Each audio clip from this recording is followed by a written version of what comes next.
Hey everybody, so for this exercise I'm going to demonstrate how to source smoke from particles and also get into a few other microsolvers so we can manipulate our smoke a bit more. So we're going to start with a geometry object and we'll just call this mountain. We're going to load in this mountain BGO, and this is what we have. Now we're going to create an avalanche type effect. I'm just going to go to smooth shaded. So I want to paint where our avalanche will occur. So first I'm going to create an attribute, and we'll call this attribute trigger. Go ahead and label this, and then a paint sop, override color. We want to paint the attribute trigger.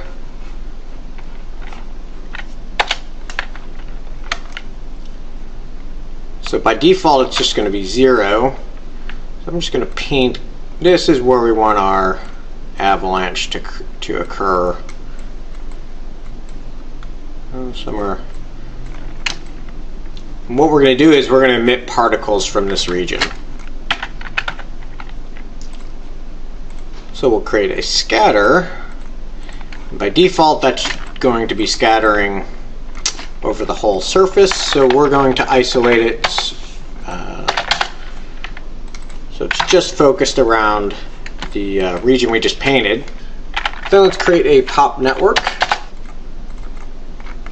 and we have our source, and we want to source from all points, which is the equivalent of $MPT. And we hit play. Nothing happens because we haven't applied any forces, so let's just go ahead and create a gravity force. And I'm going to set my frame range to just go to 60. Alright, so they fall straight down. Bravo. Let's have it collide with our mountain. So create a static object. So our mountain currently is just a plane, or it's just a 2D grid, basically distorted by some noise and such. We're going to create an extrude volume so we can make this into 3 dimensions. What it basically does is it turns our object into a 3D object, and then I want to convert this into a VDB. So VDB from polys. Now this is a pretty big region, this whole model, so our voxel size is at 0.1, which is quite heavy, so I'm going to hit escape and interrupt that, and we need to make sure this voxel size is appropriate to the size of our model, because if we look, it's 200 by 200, so it's pretty large. So let's set this voxel size to 1, and we'll see it's a bit more manageable now. Let's also tick on fill interior. That will make sure it doesn't discard any of the voxels inside our surface. The reason we're doing this because DOPS requires a manifold geometry when dealing with collisions. So we'll plug this into the first input. Just might as well move this over here just to try to be nice and clean. So now our mountain SOP path. We could point to the given SOP, which was, I think, this guy. The other thing we could do is use an op input path expression, and we can use this relative reference, which will look at the popnet here, and we could say grab the second input. 0 is the first input, 1 is the second input, and so on. Well, this actually will not bring in our first input here. because it's actually thinking, it's evaluating this as an actual node, and it's going, wait, there's no node called op input path, blah, blah, blah. This is an expression. Well, in order to evaluate this expression, since this is a string, we need to put backticks around it. And then that will bring in our volume. The collisions then are derived based on this volume tab, and by default it's going to assume that we're bringing in a polygonal object. Well, we're bringing in this VDB SDF, so we need to change the mode from rate intersect to volume sample. We don't want it to rebuild a volume. We've already created this volume up in SOPs.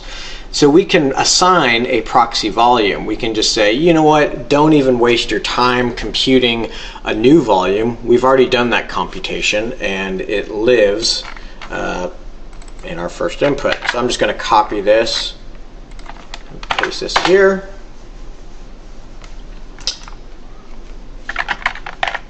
And we'll merge it.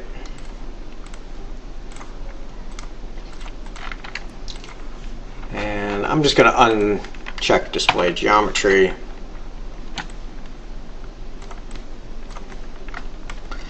Okay, so it's kind of working. It's colliding with it, but it's not very exciting right now. We need to set up some initial velocity on our particles. Right now, there isn't any. So after our paint, create a VOP-SOP. And let's plug our VDB from Polygon in there. Let's create a volume gradient. And we'll plug our position. And then here we're going to specify we're grabbing the gradient, or we're sampling the gradient from the first input.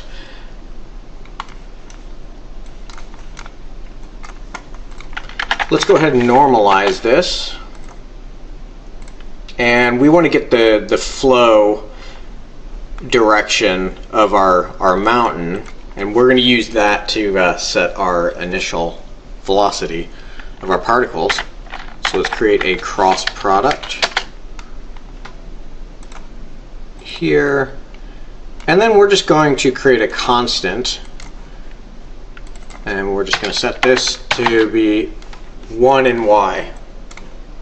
So if we plug this into our normal, let's go to our display, our guides,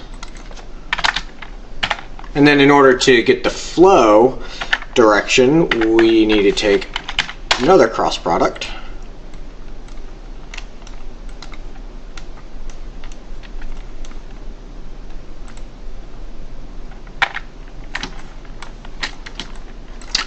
Why do I get the feeling our display is a bit off? Our display is not refreshing. There we go. Okay.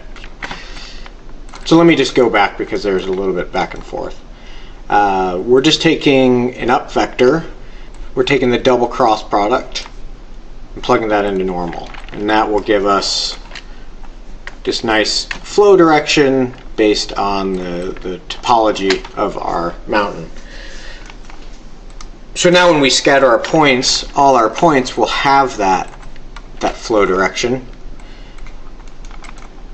And then I want to add some variance and rotate it a little bit because right now, this is they're all going to be traveling in that same direction.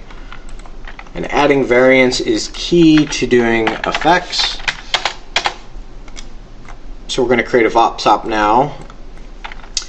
Let's dive in and let's create a anti-alias noise.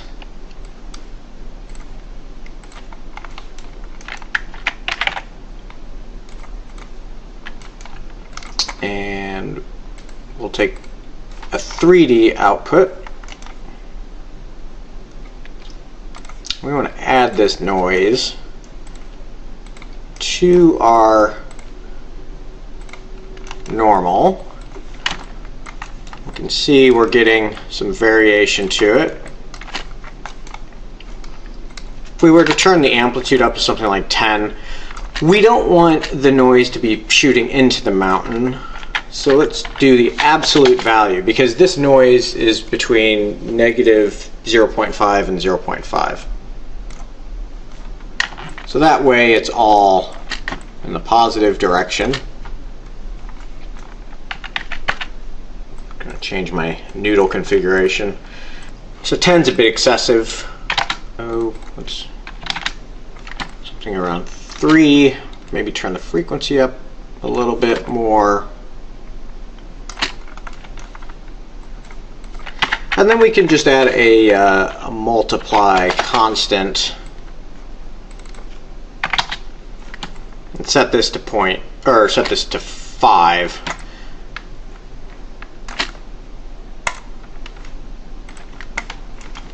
So now when we jump in and we hit play, the other thing I forgot to do, we are just manipulating the normal.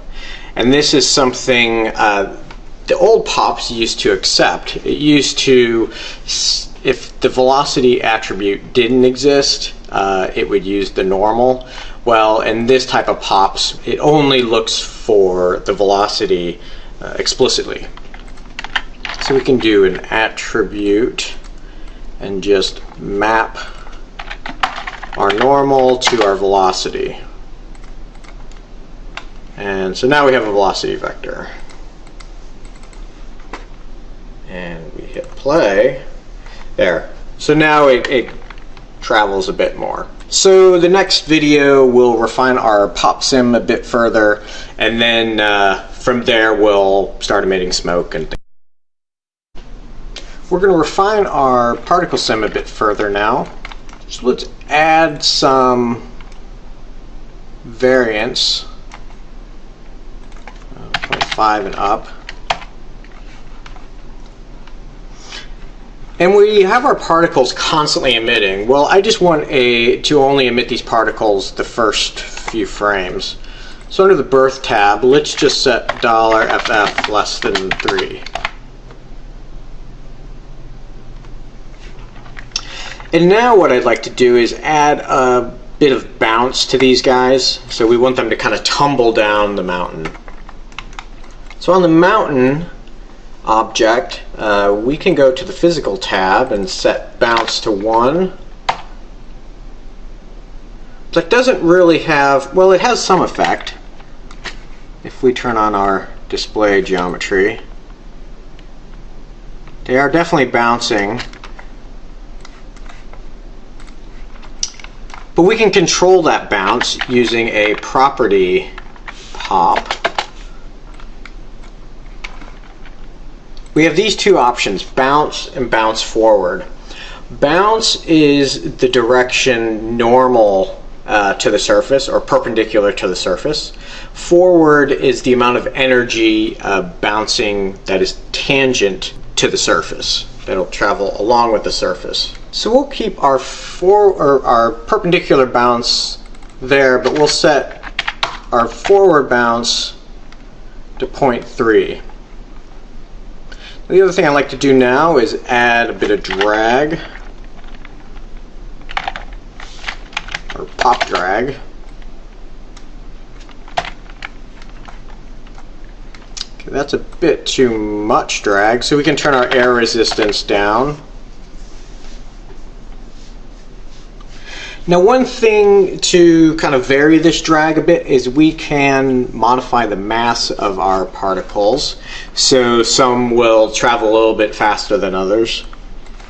So under our property, tick on mass, and they'll all have a uniform mass of 1.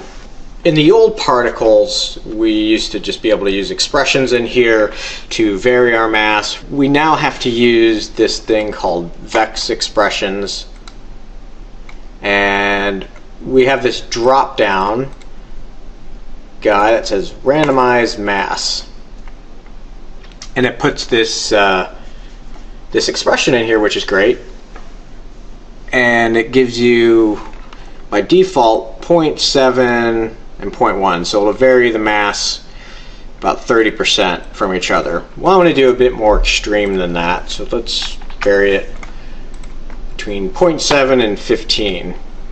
So you can see some are constantly bouncing, further down aren't being as affected as much. We could maybe increase this so they do still retain some of the forward motion. Alright, one thing I would like to do is I want these particles to flow down the surface of the mountain. We can do that by messing with our initial velocity as well as some of our drag setting and things like that, but I want to have a bit more control. I want to explicitly set this. What we can use is up here we created this flow, or where was it? Was it in here? Oh, okay. I had to click on that to force it to compile. Okay, so we have this flow direction. Well, I want to use this to actually influence our particles as it's traveling down the mountain. So let's turn this VDB from particles. Well, VDB from particles, you might be thinking, wait a minute, we don't have particles. Well, VDB from particles is essentially the same thing as VDB from points. It'll take the points and create a volume based off of that. And I'm going to hit escape, just because by default it's using this really small voxel size. We can set it to something like 0.8. Let's set this minimum radius to 1. Now this is creating a surface field. It's just giving us a SDF based around each particle. But I want to actually use the vector, our normal direction. So let's uncheck distance VDB, and we're going to hit point attributes. And I want to use the normal attribute, and we need to give it a name. Oh, I guess by default it'll just call it N. So it's creating a vector volume. We can see type vec3. We can visualize this. Volume visualization.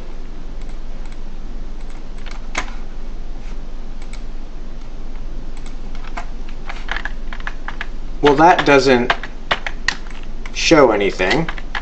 That's because VDB actually rolls vector volumes into a single volume. It's actually still made up of 3 volumes, but just the way it puts them all into a single volume. That is one difference between Houdini's volumes and the way volumes work in DOPS compared with VDB. So in order to convert this, we need to use a VDB vector split. Now the VDB vector split will then separate it out into 3 separate VDBs, X, Y, and Z. And this is what we actually need to use so it works in the DOP context. And you'll see also our volume visualization. We're now seeing, okay, this is what our values look like. If you want to just look at the X or the Y, well, there is Y, but they're basically all in the negative direction, which is why it's displaying black, or the Z. So there is data there. I guess we don't need that. Let's plug that into the third input, and we can use now this field to drive our particles as it's traveling downward. We can use a pop at vect by volume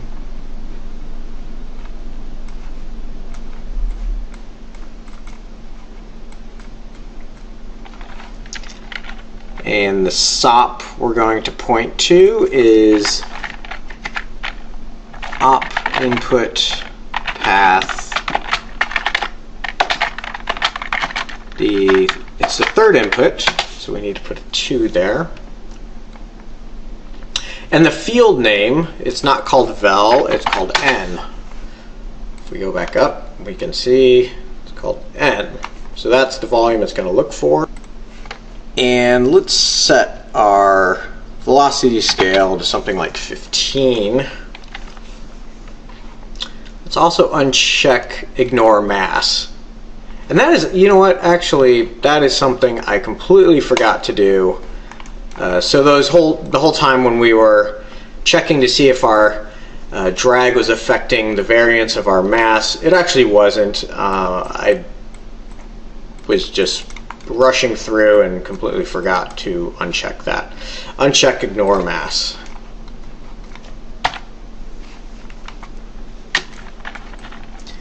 So you can see now it's traveling a bit faster. I'd like to create some trailing particles.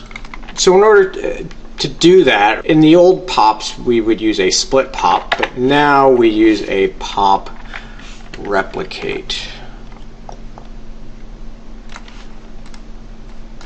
It's not working because we got to make sure our cook flag is all the way down there. There we go. Now what this is going to do, it's actually going to emit a ton of particles. We want to turn this down to something like 40.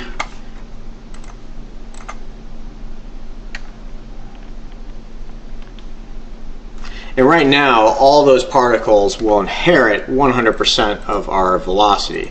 I just want them to trail, so we're just going to set this to 0, but let's add a little bit of variance.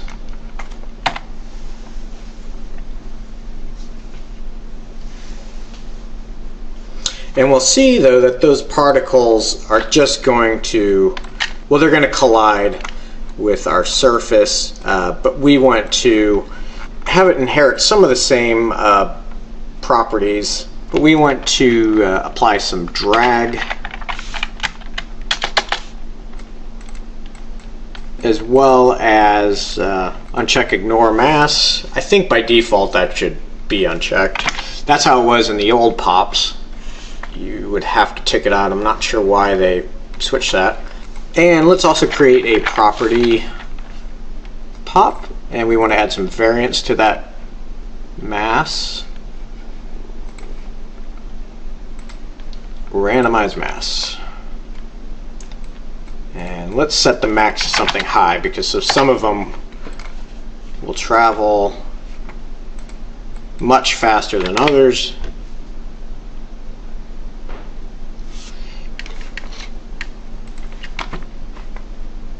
So right now we're berthing all points. Let's set this to something, we'll just keep it at points, and that way we can control. Let's only emit 2,000 particles.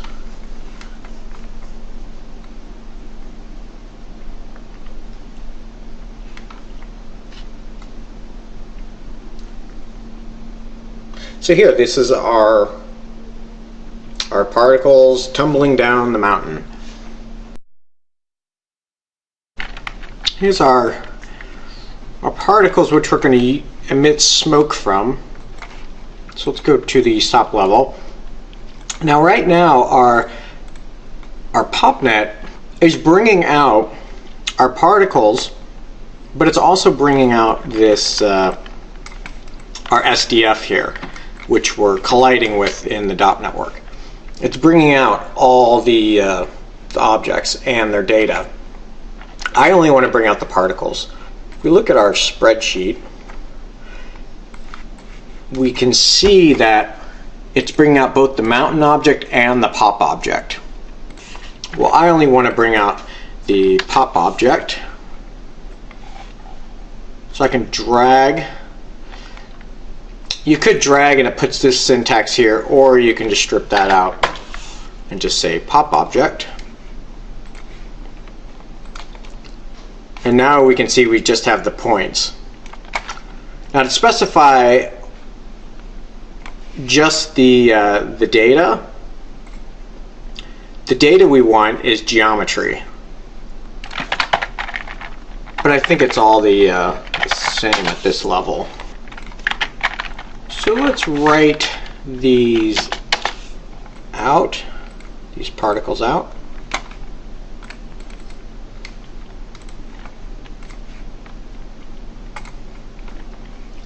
And we'll set frame range to 60. It's always a good habit to just, whenever you're dealing with simulations, write out the simulation after you're good with it, and then move on to the next stage.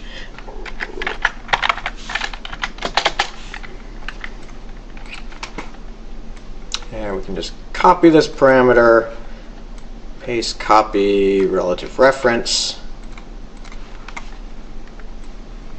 And so now we're reading this sim off disk, and we don't have to resim or anything like that if we should close this file. Right, so let's create a source, fluid source. Now what this is going to try to do is build our density field from an SDF, or it's going to try to create an SDF. Well, these are just points we're feeding it, so we need to change the method to stamp points. And now you can see it's taking a look at the points. We don't need this division size to be so high. And then we have the stamp points tab, and this is the distance, basically the radius around each point. It's going to create the volume. So let's turn this up. Just make sure we get a pretty broad distribution. And then let's also go on the container settings and just make sure it's initializing all the appropriate fields like we've done in the past, such as density and temperature. Just double check, yes, it's kept that, and it's kept that. Now we've got our noise tab. We can adjust this a little bit. Let's turn our element size. Let's turn off our visualize our temperature field. Oh.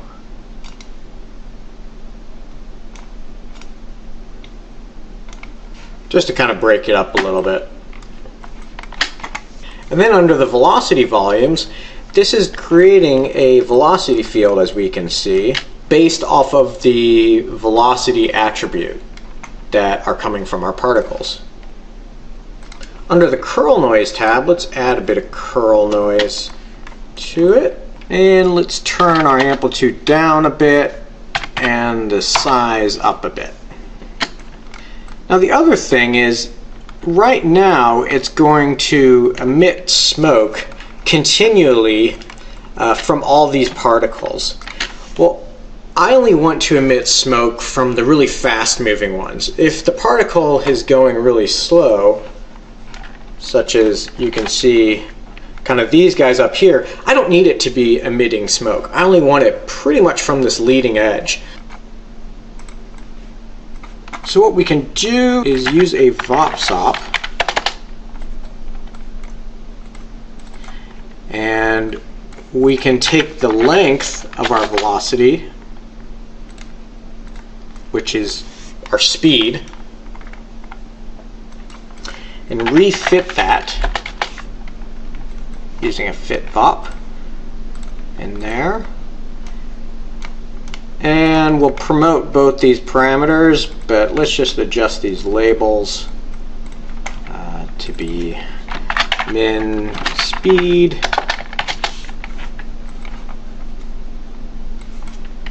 max speed. And we want to stuff this value into density. Now we can visualize this by just putting it into color as well. So our minimum speed, meaning we don't want to emit any smoke if the speed is going slower than 0.5. And the max speed, we'll just set it to 2. Maybe we should, there we go, how about 1?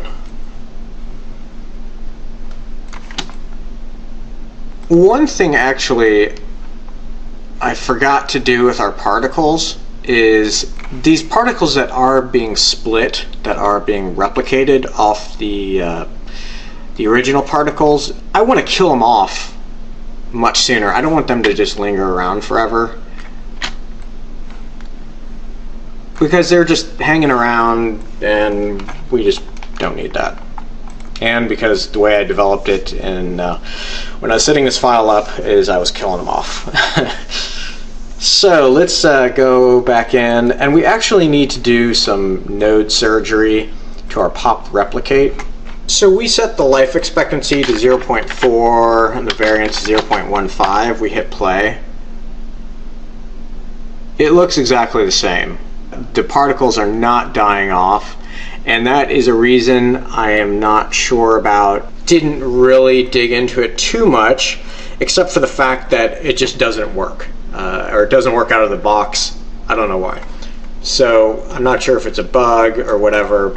I didn't have the time nor the patience to figure it out. So what I ended up doing is I allowed editing of contents, dove into this pop replicate, and it's basically just a SOP solver, and you can go in and see how it's adding points. There's a bunch of stuff where it's inheriting attributes, setting attributes, etc., etc.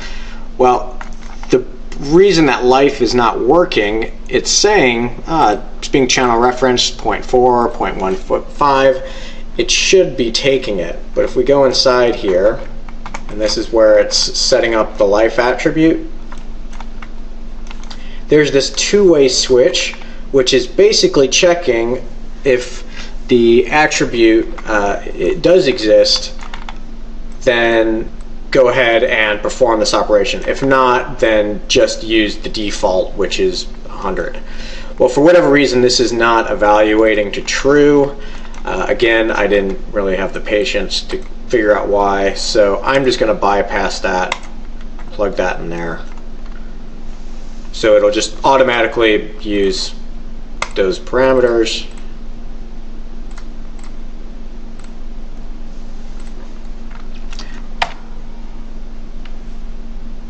So now we can see the particles are dying off and it works. Okay, so there's our leading edge. And that's actually what I wanted to do in the last class. I just forgot to do that part. So let's go ahead and rewrite this out.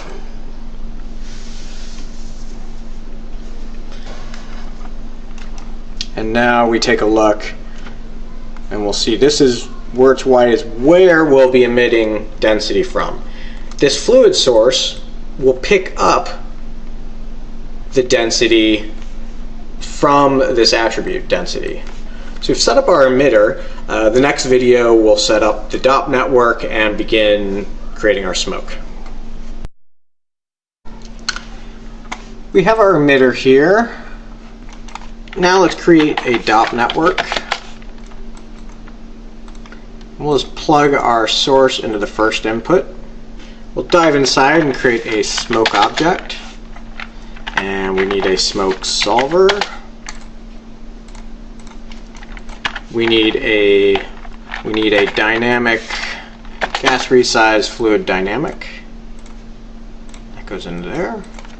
And we need a source volume in there. We need some gravity. Typically that's what you need. Alright, so we've got our nodes kind of set up here. Well, we know the source is op input path, our first input, and because remember this is a string, we need these backticks. So it'll evaluate this expression and not think this expression is just a path to a node. Let's change to just to initialize everything.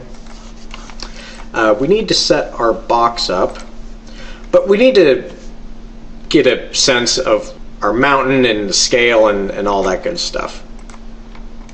So I'm just going to go ahead and actually, let's rename this mountain to Avalanche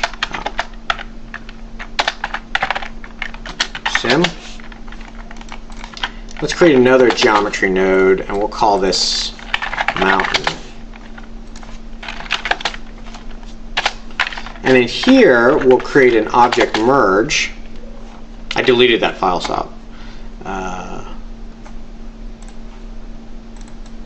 Go back into our Avalanche sim.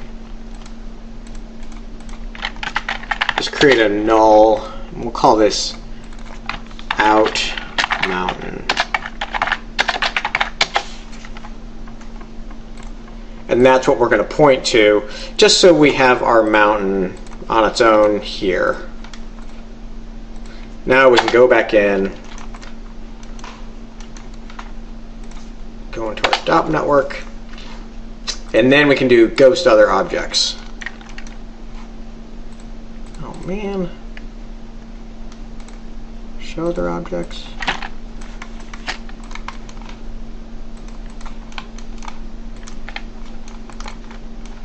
What? Why aren't we seeing the mountain?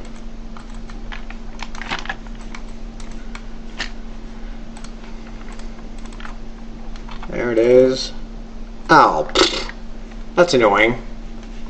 It should show us, but I guess in the DOP context, maybe because we're creating the DOP net inside of SOPs, it's not showing us. That's annoying. Right. So, but for the sake of pushing onward, I already know the size of our box that we want. It'll be 60 by 50 by 50. Let's set our division size to something like 0.6 and 30 by 20 by 10 is the center position. So this is going to be the domain of our fluid, and I hit play and it zeroes out. Well, this gas fluid resize, it's resizing a bit too quickly. We need to adjust some of the parameters on here. Let's have it delay a frame. There we go. Because our smoke isn't really coming on until a frame after. So this will delay resizing the container a frame. And we can see this is what we have, and our smoke is just falling. We need it to collide with our mountain. So we'll create a static object. Call it mountain. And we'll do the same thing we did with our particles. We'll bring in this VDB from particles. So we can do backtick up input path 2, because it's our third input. Oh, I'm sorry, 1, because it's our second input.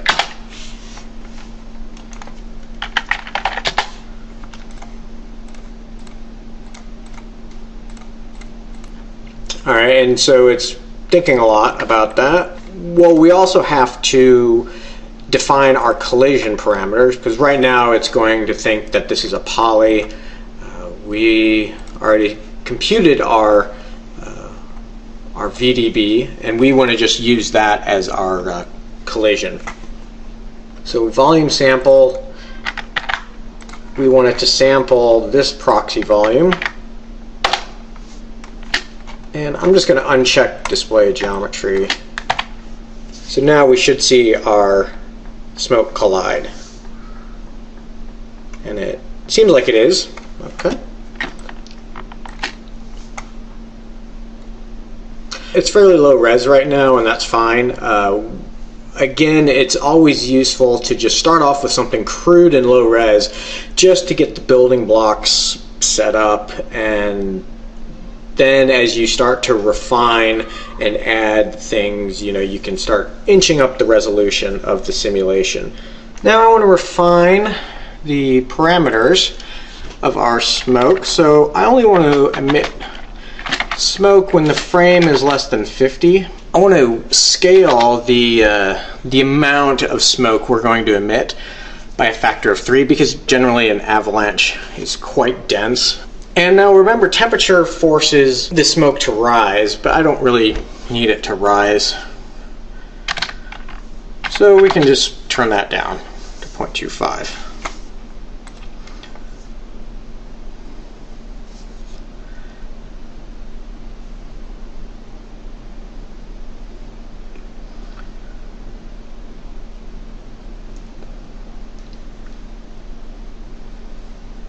Now let's add a gas dissipate, because we don't want this smoke to linger around forever and ever.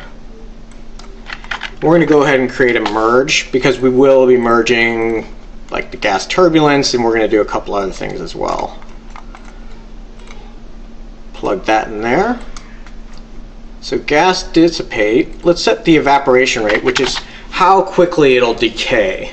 How quickly it'll go to 0, and we'll just put a little bit of blur in there, and let's do a gas turbulence.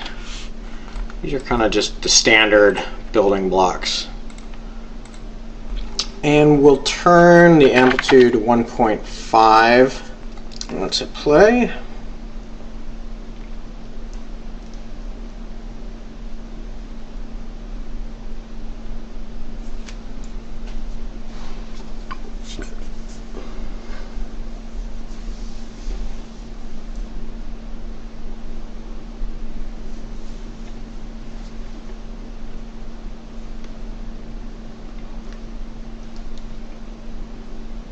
Alright, so we're getting a bit more turbulence in there and such, but you can see it's still the turbulence is pretty active even as the smoke is decaying. So what we can do is what we did on the last lesson, was we can use density to control the amount of turbulence.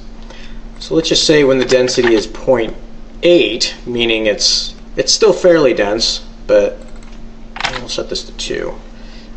And then just for a sanity check, because we're doing all of this on a very low res simulation, just so we can keep iteration times up pretty quick, let's kind of inch this resolution up a little bit.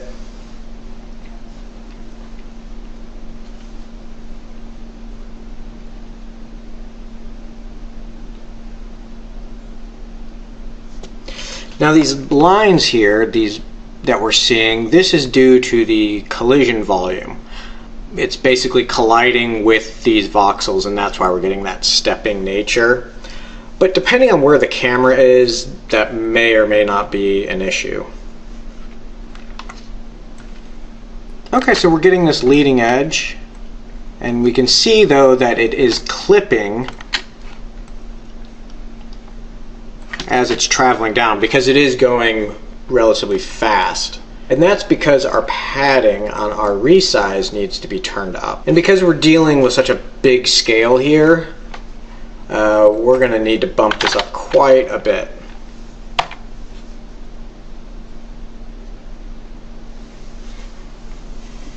And now we shouldn't see any clipping. But you can see the simulation is going a bit slower. So I'm going to go ahead and pause it and wait for it to finish simming. And this is what our simulation is. We now have plenty of padding. We could back this off a little bit, but we're not getting any clipping. Alright, so for the next video lesson, we're going to break up these big bulbous leading edge shapes using some gas disturbance. So for this video, we want to break up these big bulbous edges that we're getting. So as we did last lesson, we used this gas disturbance, because remember that breaks up values, density values that are below this cutoff.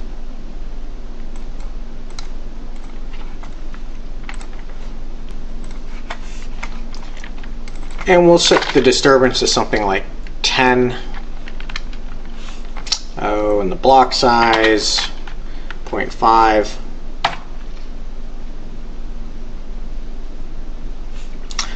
Let's go a little bit lower res.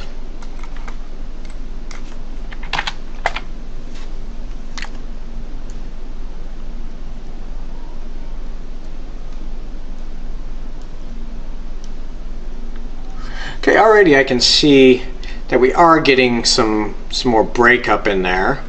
We don't have these big solid edges.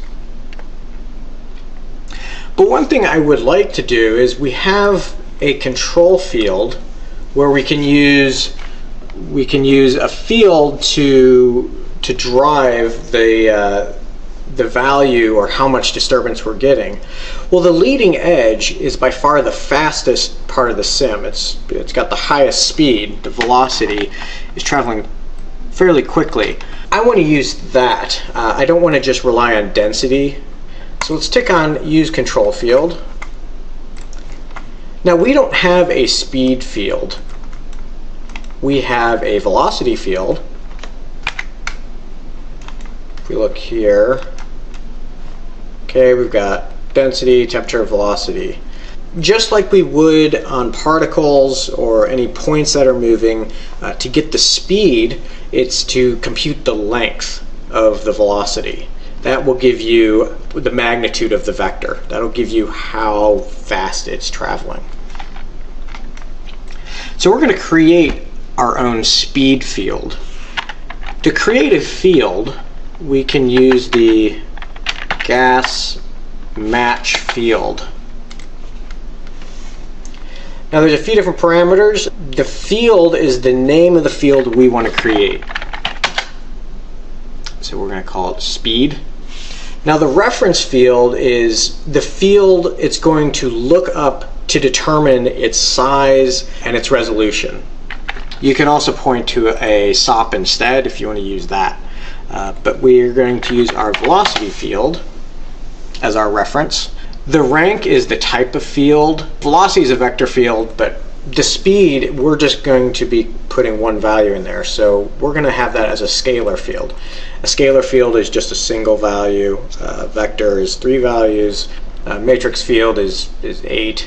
So we've created our field now. And in order for this to work, we need to create a merge. And we'll just put that there. Now, the merge works from left to right. So we need to make sure gas match field is on the left input. So it creates the field first, and then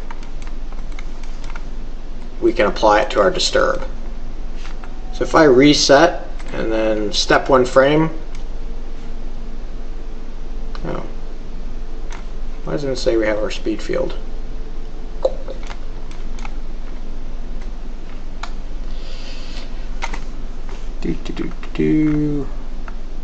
Oh, here we go. Okay, so we do have a speed field. It's right here. The size 60 by 50, 50. Why it's not displaying it, I don't know. So it's there. So control field, speed. Well, the next thing that we need to do is we need to actually put data into that field. Right now we've just created it, so it's currently empty. We can do that by using a gas analysis. And let's plug that into the merge.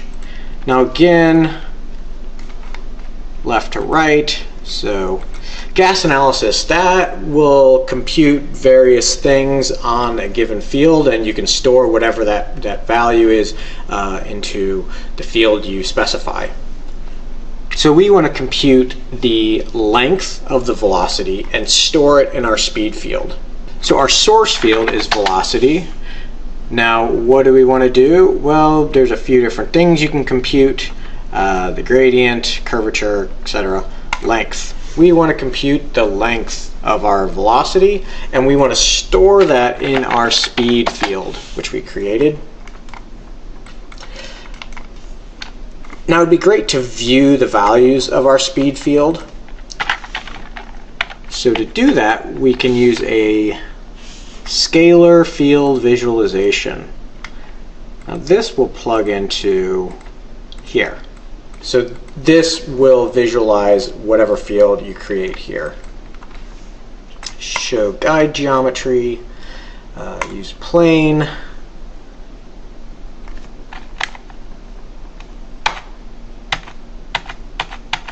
Okay, so we are getting a speed field. Now let's set this range to be a bit higher. We'll just do 5 and 15.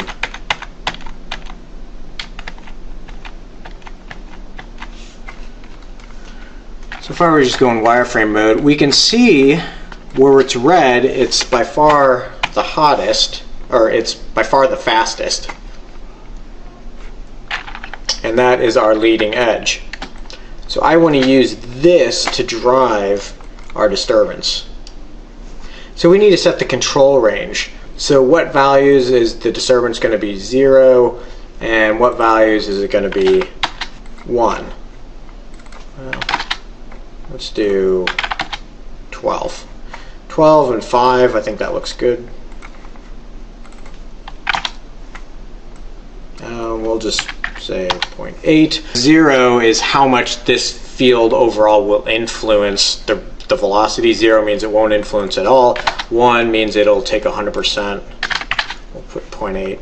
Alright, and let's go back and let's uncheck Show Guide Geometry.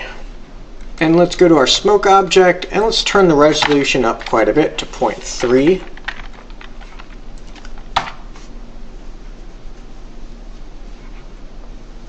Now because this sim's going to take a bit longer, I'm going to go ahead and just write it out, because there's no sense in caching it out and then having to write it out after that.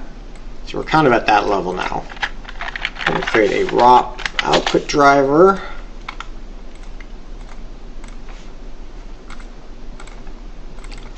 To 60.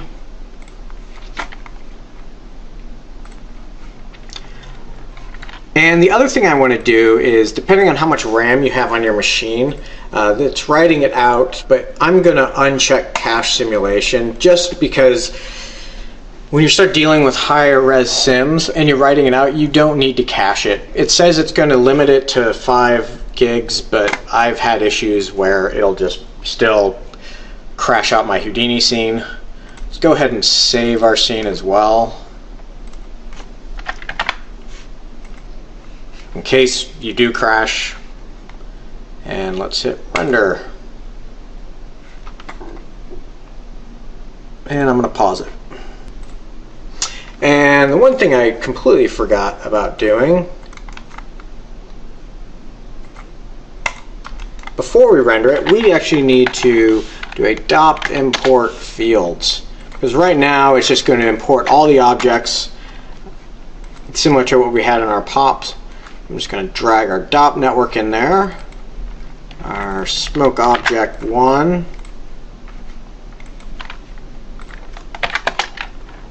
and smoke.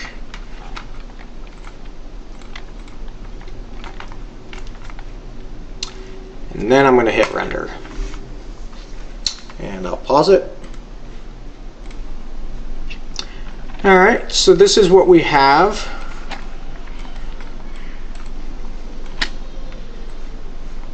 So the next video we're going to light and render this guy.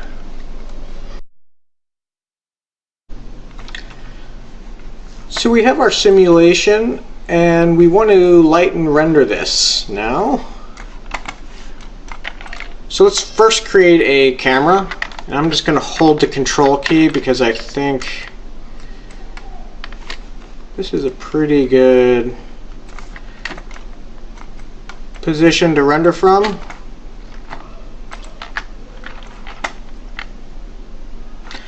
Now under the View tab of our camera, I'm going to hit this right around there. Let's also set this to HD. Just do 720 HD. And that's fine.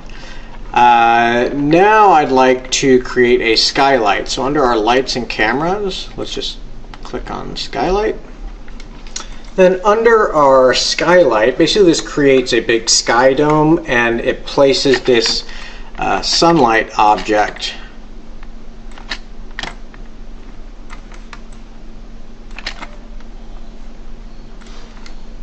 So under the skylight we can control the position 0. Get some bit more directional lighting coming from the side there. Now let's go to our output tab and type mantra. So we're pointing to our camera. The objects which we want to render are both there. The lights were good. Output picture. IP will automatically provide us, IP will render out a interactive preview. Now let's go to the render view tab here, and it's pointing to our mantra 1, the ROP camera, or we can specify cam 1. And if we hit render, it's going to generate the scene for us, and it's probably going to look really terrible. Well, actually, this isn't as bad as I was originally expecting, but clearly there's room for refinement. So I'm going to just hit that X to stop. So first thing I'd like to do is let's not render our simulation. Let's just get the lighting correct, rendering our mountain, because it's easier just to iterate on lighting and such on the mountain. Now our mountain is just having a standard gray diffuse being applied to it with a lot of spec.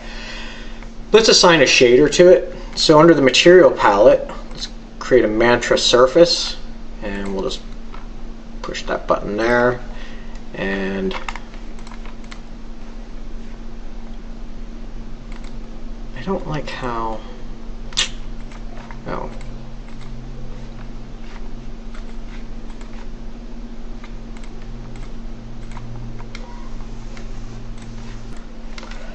Now I want to set our diffuse intensity just to 1, and under reflect, I don't want to reflect anything. I want to turn reflection off. And we want to apply this to our mountain. So I can just drag and drop onto our mountain here. Oh, I thought you could do that. No, apparently not. Well, in our scene view, we can do that. And that should, if we go to the object level, mountain material tab, should now get that surface. Let's go back to our render view. Oh. Hit render.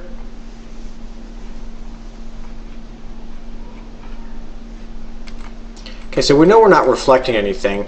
Our sunlight is a bit bright. We're just getting these really burned out areas. So under the sunlight, under the light tab, let's do 0.5 intensity. Let's maybe make this a little bit more on the pinker side. Just kind of get a little bit more color in there. Hit render.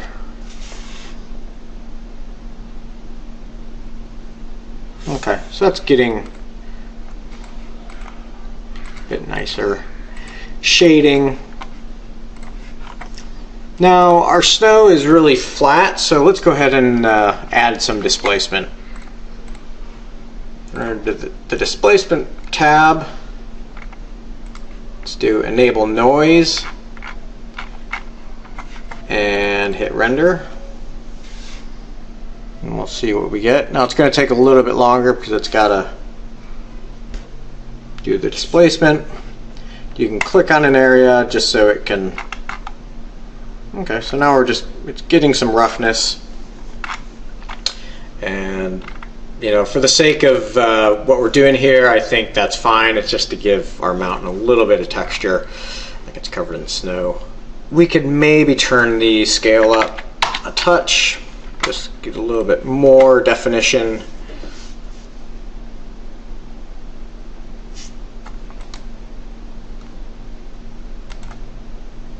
Just want it to work on that area. It's getting a bit rougher. Let's go back to our output under the mantra ROP. Under the render, by default it's just doing ray tracing. Let's set this to PBR.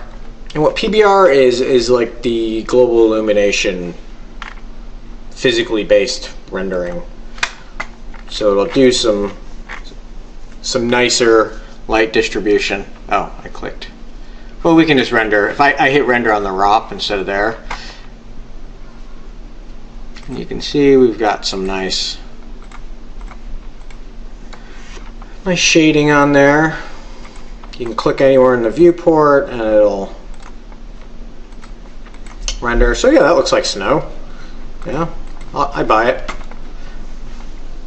Alright, we'll stop that. Now let's move on to our smoke. Our scene view tab. Now we need to apply a shader to it. Let's go to the material palette, and we're just going to use a basic smoke. There's a billowy smoke which has a few more features to it, but that requires a few more fields. But for our purposes, the basic smoke is what we need. And let's go to the object level. Under the material, shop, basic smoke. And now we can right click there and go mantra 1, and that'll also have gone through every way to kick off a render. So it's got to think, it's saying up there what it needs. Now right now we're rendering HD, and for the sake of just getting things set up, we should probably turn our settings down. One thing, the resolution is a bit high.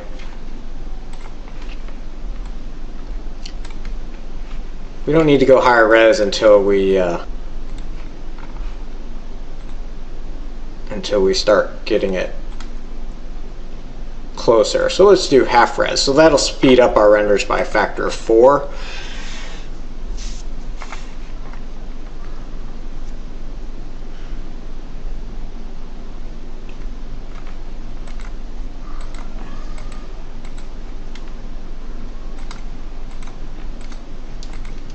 Okay, so I think the smoke, we're getting some detail and all of that, and it's looking good, but the shadows are pretty harsh. Well, under the basic smoke, we have the shadow density.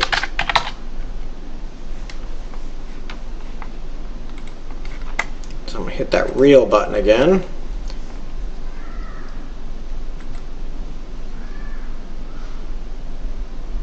And so now you can see it's a bit softer. The other thing though is these guys don't really feel, this smoke is still pretty kind of opaque, and there doesn't seem to be any internal shading going on. So under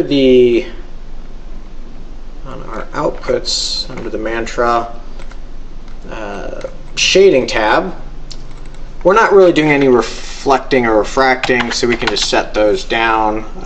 I don't think it'll really make any difference because none of the shaders are requiring any refraction or reflection rays, but we have this volume limit. If we turn this up to 1, it's going to allow some scattering. It's going to send the ray in, and it's going to bounce once inside, and we'll start to get some nice light scattering. Now be careful with this parameter because obviously this comes at a cost. So the higher you turn this up, the slower your renders are going to take. But just by setting it to 1, you can already see it's giving us a nicer, softer look.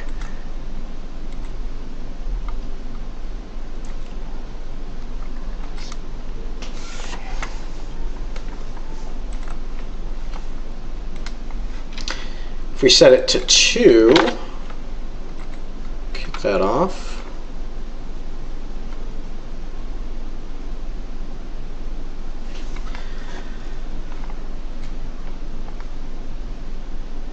This building octree is what's setting up the scene before it can can render, and computing all the displacement bounds and such.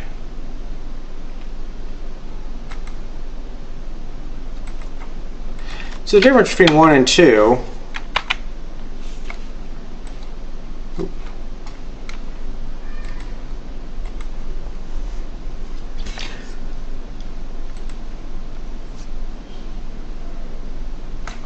might kill this. So you can see the difference. Here's no scattering, 1 bounce and 2 bounces. So 2 bounces I think is looking good because it's absorbing some of the color from the lighting on the surface. Alright, now I'm ready to kick this image sequence off. Let's go ahead and render it.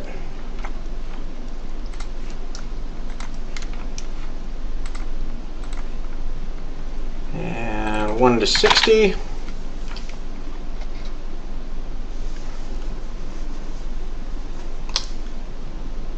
Alright, we'll render this and come back and take a look.